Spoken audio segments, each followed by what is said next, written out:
Hindi nagustuhan ng Kamara ang pahayag ni Senate President Francis Chis Escudero na nasa likod umano ang institusyon ng demolition job laban sa kanya.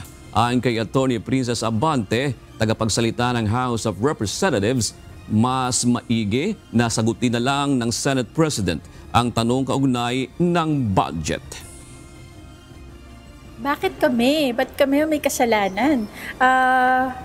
Ang tanong naman po ay tinatanong kay Senate President Chis, bakit po sa amin po binabato ang tanong, bakit pag may mga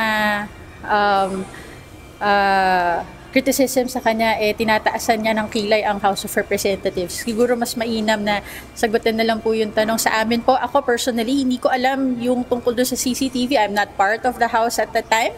I cannot comment on the CCTV issue. Siguro yung tanong, bakit nga siya nandito? Kung tungkol yan sa BICAM, kasi ang speaker hindi naman po nakialam sa BICAM ng budget.